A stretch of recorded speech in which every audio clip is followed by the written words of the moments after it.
ఓం శ్రీ గణేశాయ నమః. శ్రీమాత్రే నమః. శివాయ గురవే నమః. శ్రీకృష్ణ పరబ్రహ్మణే నమః. శ్రీరామాయ నమః. శ్రీ గురుభ్యో నమః. నారాయణం నమస్కృత్య నరం చైవ నరోత్తమం దేవీం సరస్వతీం వ్యాసం తతో జయముదీరయేత్. సచ్చిదానందరూపాయ విశ్వోత్పత్యాదిహేతవే తాపత్రయ వినాశాయ శ్రీకృష్ణాయ వయం నమః. ప్రియ భగవద్బంధువులారా, అకునూరి వారి మోహనవాణి ఛానల్ ద్వారా ఈ వీడియోని వీక్షిస్తూ ఉన్నటువంటి భక్తామ తల్లులకు తండ్రులకు ముందుగా నా యొక్క నమస్కారాలు. గత 18 రోజులుగా మనం మహాభారతంలో మకుటాయమానమైనటువంటి పాత్ర కృష్ణ పరమాత్మ, ఆ పరమాత్మ యొక్క దివ్య వైభవాన్ని చెప్పుకుంటూ ఉన్నాం. నిన్నటి రోజున పాండవులు చెప్పినటువంటి విషయాలు విన్న తర్వాత ద్రౌపదీ మాతతో కూడా సంభాషించాడు. ఆ తర్వాత కృష్ణుడు బయలుదేరాడు ఉపప్లావ్య నుండి హస్తినాపురానికి రాయబారిగా. అంతవరకు చెప్పుకున్నాం. మధ్యలో ఎక్కడ విడిది చేశాడు అవన్నీ కూడా చెప్పుకున్నాం. అయితే కృష్ణ పరమాత్మ వస్తున్నాడు అనేటువంటి వార్త ధృతరాష్ట్రుడికి తెలిసింది దూతల ద్వారా. వెంటనే తన దగ్గరికి భీష్ముణ్ణి, ద్రోణుణ్ణి, విదురుణ్ణి, దుర్యోధనుణ్ణి, కర్ణుణ్ణి, సైంధవుణ్ణి, శకునిని పిలిపించాడు. అంటే కురువృద్ధులు భీష్ముడు, గురువు ద్రోణుడు, అలాగే ఆంతరంగిక సచివుడు విదురుడు, ప్రధానమంత్రి, తన కొడుకు, కొడుకు యొక్క స్నేహితుడు, తన అల్లుడు, తన బావమరిది, వీళ్ళందరినీ పిలిపించాడు. పిలిపించి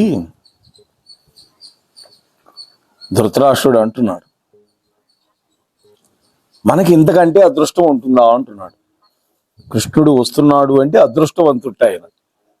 ఎందుకో తెలిస్తే మనకి కూడా ఆశ్చర్యం కలుగుతుంది. ఎవరైతే ఆ కృష్ణుడిని సంతోషపెడతారో వాళ్ళకి శుభాలు, ఎవరు అతన్ని ఆదరించకుండా ఉంటారో వాళ్ళకి అశుభాలు జరగటం తథ్యం అన్నాడు. ఇన్ని విషయాలు తెలుసు వచ్చాడు చూడండి ధృతరాష్ట్రుడికి. కాబట్టి ఓ పెద్దలారా, ఆయనకి సర్వసపర్యలు చేయటానికి కావలసిన ఏర్పాట్లన్నీ చక్కగా చేద్దాము అన్నాడు. భవనాలు అలంకరించడం, మంగళ కార్యాలకు వెంటనే ఆదేశాలు ఇవ్వండి అన్నాడు కొడుకుని. ఆ కృష్ణుడి యొక్క హృదయం సంతోషపడేటట్లుగా, ఓ దుర్యోధన, నీ ప్రభావానికి తగ్గట్లుగా, తన మీద నీకున్న ప్రేమంతా వెల్లడయ్యేటట్లుగా సర్వము సిద్ధం చెయ్యి అన్నాడండి. ఈ మాటలన్నీ కురువృద్ధులు కూడా వింటూ ఉండగా చెప్పాడు. ధృతరాష్ట్రుడు గుడ్డివాడే, కానీ లోపల వెలుగుతోటి శ్రీకృష్ణుడి యొక్క దివ్యార్థాన్ని గుర్తించినటువంటి వాడు. ఇది ధృతరాష్ట్రుడి యొక్క గొప్పతనం. కన్ను లేకపోయినా కమలనాభుణ్ణి అంతర్నేత్రంతో చూడగలిగినటువంటి ధృతరాష్ట్రుడు కళ్ళు ఉన్నా కూడా పద్మాక్షుణ్ణి కనుగొనలేనటువంటి గర్వాంధుడైన దుర్యోధనుడికి ఆ మహాత్ముణ్ణి ఆరాధించమని చెప్పటం అనేది ఇక్కడ విశేషం అండి. శ్రీకృష్ణుడు సాక్షాత్తు నారాయణ స్వరూపుడని భావించిన ధృతరాష్ట్రుడు ఆయన యొక్క అనుగ్రహం పొందగలగడం శుభప్రదం అంటున్నాడు. ఆయన అనాదరణ గనక పొందామా మనం అయిపోతాం అంటున్నాడు. ఆ మాటలన్నీ దుర్యోధనుడు వింటాడని అతడు ఏమాత్రం భ్రమించలేదండి. తెలుసు దుర్యోధనుడి వైభవం ఒకవైపు, ప్రీతి ఒకవైపు ప్రదర్శనం అయ్యేటట్లుగా స్వాగత సన్నాహాలు చేయమంటున్నాడు. చాలా గూఢంగా ఉంటుంది ఇందులో. ద్రోణుడు, భీష్ముడు, ధృతరాష్ట్రుడి మాటలకు సంతోషపడి మంచిదేను అలాగే చేయమన్నాడు. దుర్యోధనుడు కూడా సేవకుల్ని పిలిపించి ఆజ్ఞాపించాడు. అద్భుతంగా అలంకరించారు. శ్రీకృష్ణుడు ఉదయమే ఇక్కడికి వస్తాడు. అతడు రావడానికి ముందే అన్ని పనులు చేయాలి అని ఆజ్ఞాపించాడు. రుచికరములైన వంటకాలు చేయించాడు, కమ్మటి పానీయాలు సిద్ధం చేయించాడు. అంటే ఆయా పనుల్లో ప్రావీణ్యత కలిగిన వాళ్ళని నియమించాడు ఈ పనులు చేయటానికి. ధృతరాష్ట్రుడు విదురుడితో అంటున్నాడు, విదురా, నేను శ్రీకృష్ణుడికి మణులు పొదిగినటువంటి రకరకాల రథాలని, వేగంగా పరిగెత్తగలిగినటువంటి అశ్వాలని, భద్రజాతికి చెందిన గజాలని, ఎక్కువ మంది పరిచారకులను సమర్పిస్తాను అన్నాడు. విదురా, మన ఇంట్లో కానీ, సుయోధనుడి మందిరంలో కానీ, దుశ్శాసనుడి యొక్క భవనంలో కానీ ఆ గోవిందుడి యొక్క దృష్టి ఏ వస్తువు మీద పడుతుందో ఆ వస్తువును మనం ఎంతో ఆదరంతో ఆయనకి సమర్పించాలి అన్నాడు.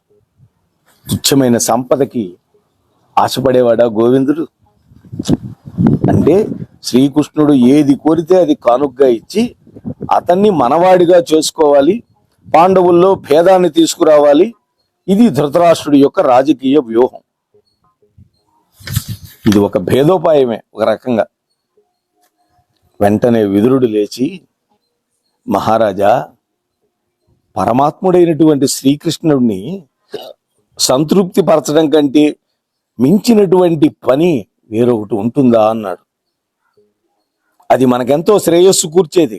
కానీ పాండుకుమారులకు న్యాయ పద్ధతిలో కేవలం 5 గ్రామాలు ఇవ్వడానికి తగిన శక్తి లేనటువంటి మీకు ఆ కృష్ణుడికి ఇష్టమైన వాటిని సమర్పించడానికి చాలినంత సంపద ఉన్నట్లు ఏ విధంగా అనుకుంటున్నారు మీరు? ఆ సంపద ఎక్కడి నుంచి వచ్చింది మీకు? వాత పెట్టినట్టు మాట్లాడాడు విదురుడు. ఇక్కడ ధృతరాష్ట్రుడి యొక్క లోభగుణాన్ని అధిక్షేపిస్తూ ఉన్నాడు వ్యంగ్యంగా. అయిన వాళ్ళకి 5 ఊళ్ళు ఇవ్వలేనటువంటి పేనాసివాడు ఆ భగవంతుడికి సమర్పించగల సంపదను ఇవ్వగలుగుతాడా? భక్తి గలుగు కూడు పట్టెడైనను చాలు అని వేమన ఏనాడో చెప్పాడుగా. ఆ మాట మనకి జ్ఞాపకం వచ్చేటట్టుగా విదురుడు మాట్లాడుతున్నాడు. భారతం ఎప్పుడో వచ్చింది, వేమన ఇటీవల వాడే, కానీ ఇటువంటివి గ్రహించారు వాళ్ళు. ఓ మహారాజా, నీ ఉద్దేశం నాకు అర్థమైందయ్యా. ఏవో కానుకలు సమర్పించే మిషతోటి శ్రీకృష్ణుడికి లంచాలిచ్చి తృప్తిపరచి పాండవుల విషయమై కార్య విధానంలో భేదబుద్ధి కల్పించాలి అని ప్రయత్నం చేస్తున్నావు. నువ్వెంత తెలివి మాలిన వాడివో నేను చెప్పలేకపోతున్నాను అన్నాడు. అంటే మహారాజా, నీవు మేరు పర్వతంతో సమానమైన ధనం ఇచ్చినప్పటికీ ఆ మహానుభావుడు అర్జునుడిని విడిచిపెట్టడు అన్నాడు. ఇది ఒక అద్భుతమైన మాట. వాసుదేవుడి మీద పార్థుడుకున్నటువంటి భక్తి ప్రపత్తులు ఎలాంటివో, గోపాలదేవుడి యొక్క గొప్పతనం ఎటువంటిదో తెలియని వాడవా నువ్వేంటి? నీకు అన్నీ తెలుసు కదా, అయినా ఇలాంటి మాటలు మాట్లాడుతున్నావేంటి అంటే ఒక మాట చెబుతున్నాడు ఇక్కడ. శ్రీకృష్ణుడు కేవలం భక్తికి వశం అవుతాడు కానీ లంచాలతో కాదు అని తేల్చి చెప్పేస్తున్నాడు విదురుడు. ఇక్కడ ధృతరాష్ట్రుడి యొక్క నీచ స్వభావం ఈ యొక్క భేదోపాయంలో మనకి తేట తెల్లమవుతుంది కదా. విదురుడు అంటున్నాడు, మహారాజా, నీ కొడుకు అర్జునుడు ఉన్నాడే, శ్రీకృష్ణుడికి ప్రాణ సమానమైనటువంటి వాడు. కాబట్టి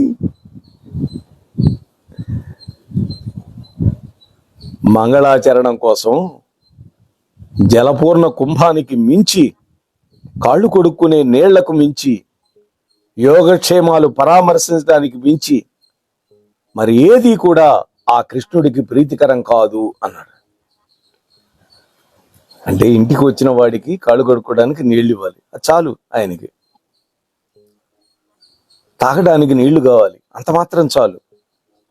అలాగే యోగక్షేమాలు పరామరిస్తే చాలు ఆయనతోటి. అందరూ బాగున్నారా అని అడిగినంత మాత్రాన అందరి మీద ప్రీతి చూపిస్తాడు, అంతే తప్ప నీ విద్య లంచాలకు కాదు అంటున్నాడు. ఓ మహారాజా, నా మాటలు విను. శ్రీకృష్ణుడు మన దగ్గరికి ఏ పని మీద వస్తున్నాడో ఆ పనిని నెరవేర్చమనేది మన కర్తవ్యం అంటున్నాడు. మోసం చేయకుండా ఆ పని నెరవేర్చటమే ఆ కృష్ణుడికి ఇష్టం అవుతుంది. ఆ పని కాకుండా మనం ఎన్ని చేసినా కూడా ఏమి లాభం అంటే ఇవన్నీ లాభం లేనటువంటి పనులేను అన్నాడు. విదురుడు మాటలు విని సుయోధనుడు అన్నాడు, తండ్రి, ఆ కృష్ణుడి తత్వం ఎలాంటిదో విదురుడు చెప్పాడు. అతడు పాండవులను ఎన్నటికీ విడిచిపెట్టడు. కాబట్టి మనం గనక కానుకలు ఇచ్చామా, మనమేదో భయపడిపోయి ఇచ్చామని అంటారు. మనల్ని అందరూ పరిహసిస్తారు. పిరికి పందలు ఈ కౌరవులు, అందుకనే లంచాలు ఇచ్చి ఆ కృష్ణుడిని లోబరుచుకోవాలని ప్రయత్నించారు అంటారు అని అన్నాడు. తండ్రి, ఆ శ్రీకృష్ణుడు పూజించడానికి తగినవాడు అని నాకు తెలుసు. కానీ అతడి గనుక మనం ధనం ఇచ్చామా, మన యొక్క అల్పత్వం బయటపడుతుంది. శత్రువులు అంతకంతకు అహంకారం చూపిస్తారు. దీనివల్ల విరోధమా శమించదు. భీష్ముడు కలిగించుకొని ధృతరాష్ట్రుడి వైపు చూసి, ఓ ధృతరాష్ట్ర పుత్ర, నువ్వు నీ కొడుకు ఏమైనా ఇస్తే ఒక విధంగాను, ఇవ్వకపోతే మరొక విధంగాను ఆ శ్రీకృష్ణుడు భావిస్తాడు అని మీరు అనుకుంటున్నారా? పొరపాటు అన్నాడు. పుత్ర, ఆ నారాయణుడు చేయదలిచినటువంటి పనిని తప్పించటానికి మన తరం కాదు అన్నాడు. ఆయన పాండవులను ఉద్ధరించడానికి ఇక్కడికి రావడం సమంజసమే. ఆ మహాత్ముడి యొక్క ఆజ్ఞ మనమందరం శిరసా వహిస్తే బాగుంటాం అన్నాడు. ఆ శ్రీకృష్ణుడు ధర్మయుక్తంగా చెప్పే మాటలు నువ్వు నీ వాళ్ళు గ్రహించి ఆదరంతో ఆ ప్రకారంగా గనక చేస్తే మన కార్యాలన్నీ సఫలమవుతాయి అన్నాడు భీష్ముడు. భీష్ముడు మాటలు విని దుర్యోధనుడు అన్నాడు, తాత, శ్రీకృష్ణుడు పాండవులకు అర్ధరాజ్యం ఇవ్వమని చెబుతాడు, నేను ఇవ్వను, ఇక ఆ విషయం వదిలిపెట్టండి అన్నాడు. ఇది వాడి ఉద్దేశం.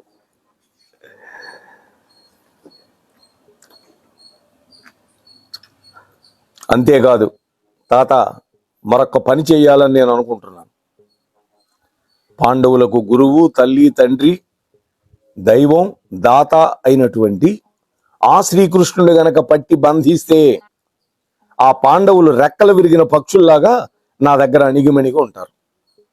చూడండి, అప్పుడు దేశాలన్నీ నేనే ఎలుకుంటాను. ఇందుకు తగినటువంటి ఉపాయం, తోడ్పాటు నేను సిద్ధం చేసుకుంటాను. అందువల్ల ఈ విషయంలో నువ్వు ఏమి చెప్పదలుచుకున్నావో చెప్పు అన్నాడు. ధృతరాష్ట్రుడు తన హృదయం ఉడికిపోతూ ఉంటే, అవురా, ఆ శ్రీకృష్ణుణ్ణి బంధిస్తాను అనడం సమస్త లోకాలకి కీడు చేసినట్టే కదా. ఈ దురాలోచన మానుకో. రాయబారిగా వచ్చిన వాడిని, మహాత్ముడిని, న్యాయం కోసం పాటుపడేవాడిని బంధించకూడదు అనే విషయం కూడా నీకు తెలియదా అన్నాడు. ఇక్కడ దుర్యోధనుడి యొక్క వ్యూహం బాధ్యతారాహిత్యమైందని ధృతరాష్ట్రుడు ఉద్వేగంతో చెబుతున్నాడు. దానికి కారణాలు 3 చెప్పాడు ఇక్కడ.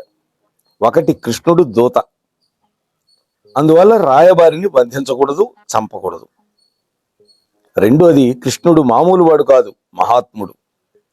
మహాత్ములకు గనక హాని చేస్తే మనకి కీడు మూడుతుంది. అంతేకాదు, కృష్ణుడు ధర్మ సాధన ఉత్సాహంతో వస్తున్నటువంటి పుణ్యపురుషుడు. అటువంటి వాడికి కీడు చేయటం అనేది అధర్మం. అందువల్ల శ్రీకృష్ణుడిని బంధించటం అనేది నిరసించదగినటువంటి పని అంటున్నాడు ధృతరాష్ట్రుడు.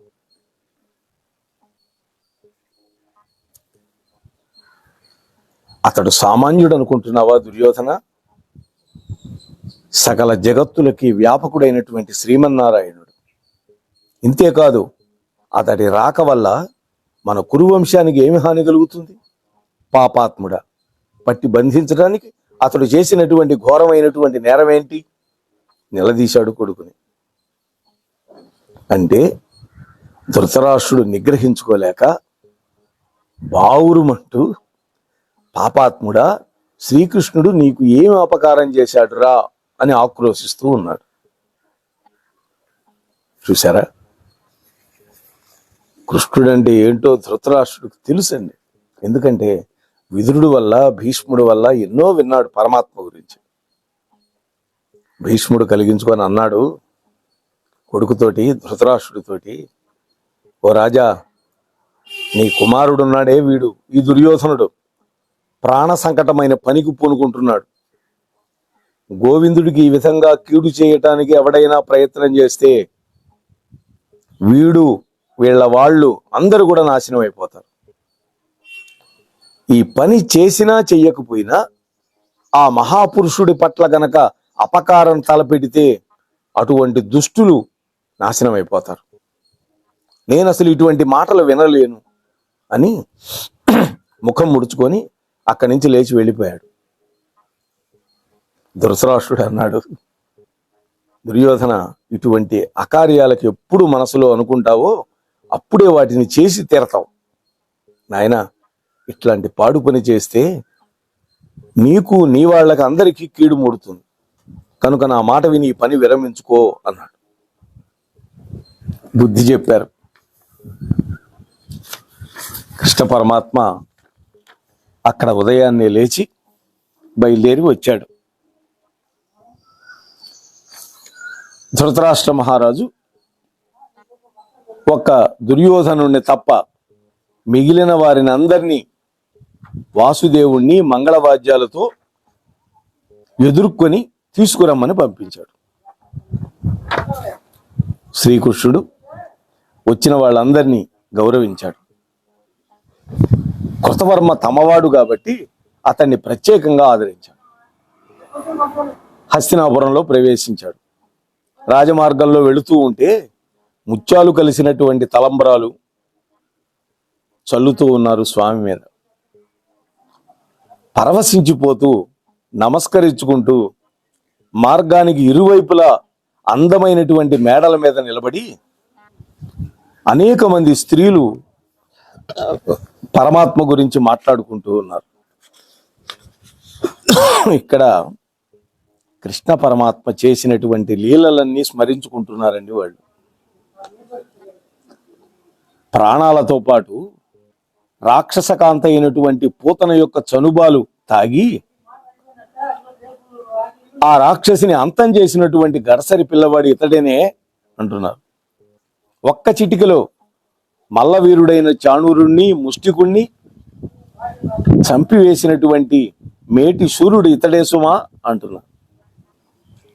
దుష్టవర్తనుడైనటువంటి కంసుణ్ణి నిర్మూలించి అతడి తండ్రి అయినటువంటి ఉగ్రసేనుడికి మధుర రాజ్య పట్టాభిషేకం చేసినటువంటి ప్రభు ఇతడే. పారిజాత వృక్షం మీద సత్యభామకు ఉన్న కోరికను తీర్చినటువంటి రసిక వల్లభుడు ఇతడే.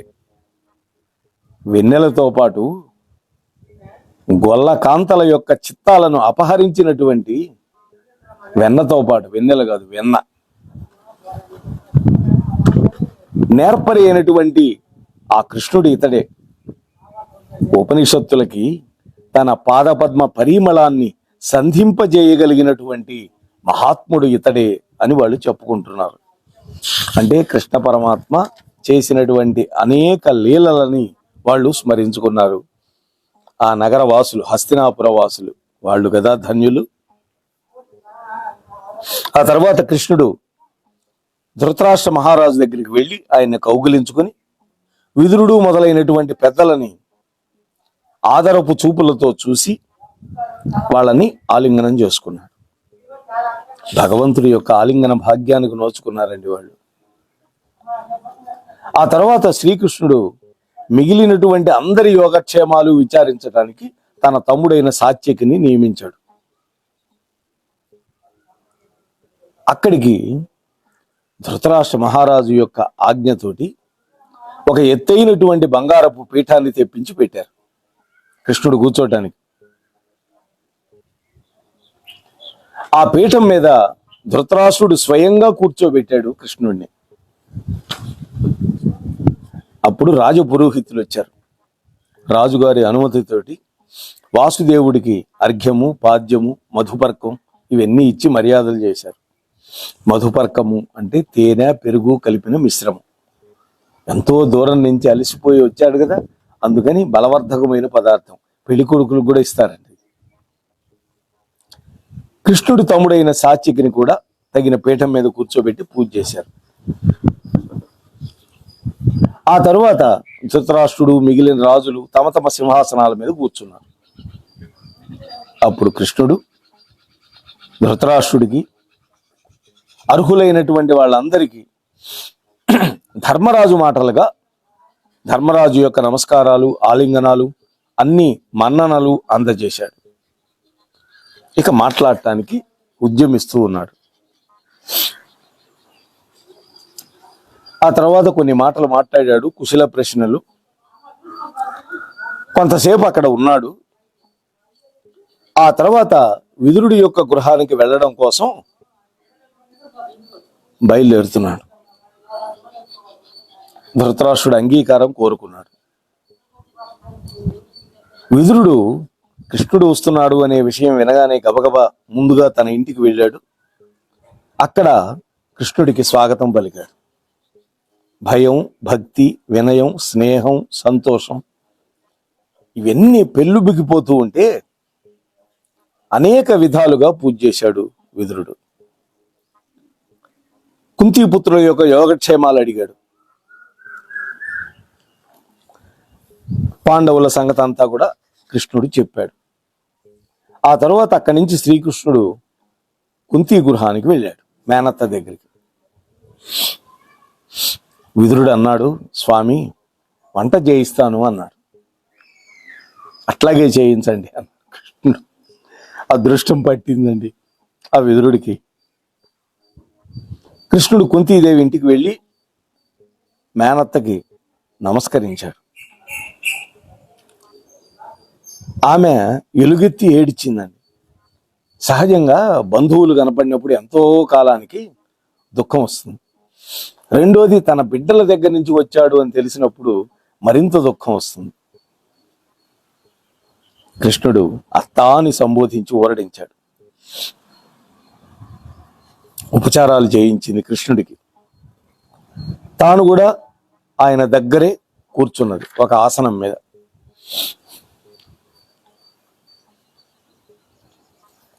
కృష్ణ, కుంతి మాట్లాడుతోంది చూడండి. నీ కట్టుబాటులో పెరిగిన వాళ్ళు కావటం వల్ల నా కొడుకులు నీతిమంతులు, పుణ్యపరులు, వీరులు అయినారు.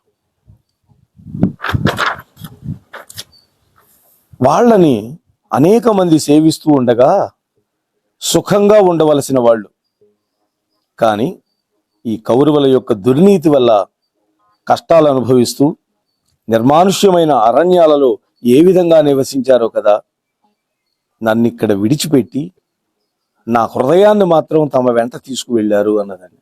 నా శరీరం ఇక్కడుంది, నా హృదయం మాత్రం వాళ్ళతో తీసుకువెళ్ళిపోయారు. నేను వడ్డన చేస్తుంటే కడుపార కమ్మగా తిని మెత్తటి పాన్పుల మీద నిద్రపోయి వందిమాగతుల యొక్క మంగళ గానాలతోటి మేల్కొనేటటువంటి నా బిడ్డలు పొదలలో, గుట్టలలో పడి ఉన్నటువంటి పక్షుల కూతలకి, జంతువుల అరుపులకి మేల్కొనే దుస్థితి పట్టింది కదా. అయ్యయ్యో, వాళ్ళకి ఎన్ని కష్టాలు వచ్చాయి అంటున్నదాన్ని. తండ్రి లేనటువంటి బిడ్డలు తల్లినైనటువంటి నన్ను కూడా విడిచిపెట్టి 13 ఏళ్ళు ఈ విధంగా అడవుల్లో కష్టాలు పడ్డారు. ఆ తరువాత విరాటుడి దగ్గర భంగపాటు కలిగింది, దుఃఖం కలిగింది, సంకటం కలిగింది కదా అని బాధపడుతోంది. పాండవులు గతంలో తల్లిని ఎప్పుడు విడిచిపెట్టలేదు.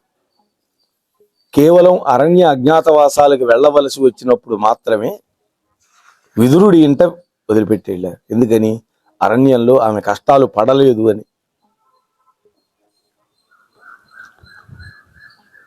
ఇప్పుడు అడుగుతోంది, దాన దయాగుణాలు కలిగినటువంటి నా పెద్ద కొడుకు ధర్మరాజు క్షేమంగా ఉన్నాడా? సింహపరాక్రముడైనటువంటి భీమసేనుడు కుశలంగా ఉన్నాడా? అస్త్ర శస్త్ర విద్యలలో ఆరితేరిన మా అర్జునుడు హాయిగా ఉన్నాడా? వినయమే ఆభరణాలుగా కలిగినటువంటి నకుల సహదేవులు నెమ్మదిగా ఉంటున్నారా? అంటే వాళ్ళు కొంచెం ఆవేశపరులు. అందుకని అయ్యో, నా కోడలు పాంచాలి పరమ సాధ్వీమ తల్లి, ఆమె సుఖంగా ఉన్నదా అని ప్రశ్నలు వేశారు కుంతీదేవి. ఇక్కడ ఒక మాట చెప్పింది, కృష్ణ, నా 5 కొడుకుల కంటే కూడా మా కోడలు ద్రౌపది అంటే నాకు చాలా ఇష్టం అన్నది. అత్తగారి యొక్క మనస్సు చూరగొన్నది ద్రౌపది యొక్క వైభవం. అది ద్రౌపదీదేవి గురించి కూడా మనం 14 ఎపిసోడ్లు మాట్లాడుకుంటాం వీలు వెంట.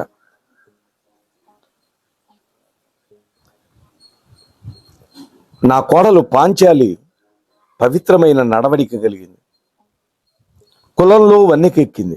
ఇక్కడ కులం అంటే వంశం. అటువంటి సాధ్వీమణిని పలువురు చూస్తూ ఉండగా కౌరవ సభలో అంతటి దైన్యాన్ని పొందడం చూసి నేను ఎంతో దుఃఖపడ్డాను అంటున్నాను. కోడలిని మెచ్చుకునే అత్త గుణవంతురాలు. మనకు పాట ఉంటుంది కదా, అత్తలేని కోడలు ఉత్తమురాలట.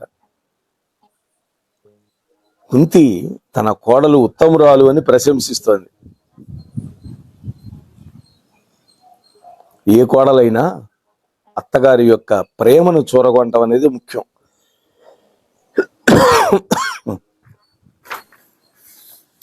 కృష్ణ, ఆనాడు నా కోడలు పాంచాలి పొందిన అవమానాలు చూసి సహింపజాలినటువంటి నేను ఎంతైనా ఓర్చుకోగలను. ఎందుకంటే నాది రాతి గుండె.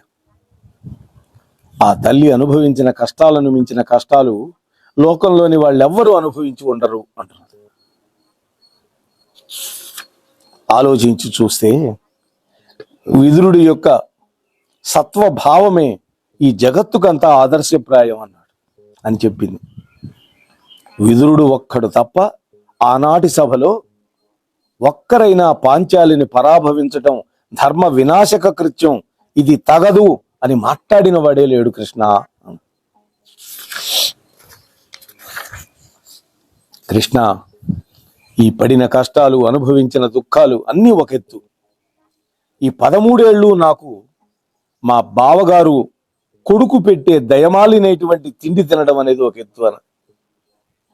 అంటే దుర్మార్గుడైనటువంటి దుర్యోధనుడు పెట్టే తిండి తినటం అనేది పరమ దుఃఖం నాకు అన్నది. కుంతీదేవి అభిమానవతి. కృష్ణ, దుర్యోధనుణ్ణి అతడి తోబుట్టువులని నా కడుపున కన్న కొడుకుల్లాగే చూశాను నేను. తేడాగా చూడను. నాకు భేదబుద్ధి లేదు. ఈ విషయానికి ఆ దేవుడే సాక్షి అన్నది ఆమె. నా కొడుకులు వేరు, మా బావగారి కొడుకులు వేరు అని నేను ఎప్పుడు అనుకోలేదు అంటున్నాను.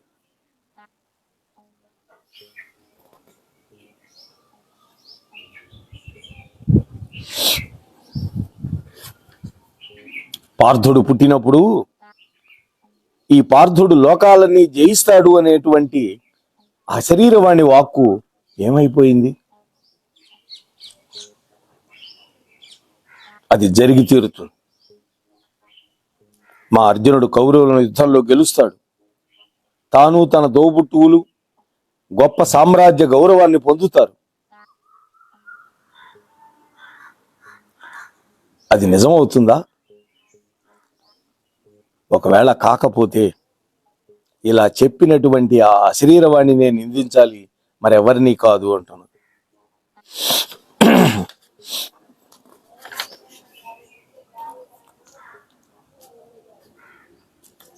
కృష్ణ, దీనత్వంతో యాచించి సంపాదించినటువంటి సంపదలు ఎందుకయ్యా?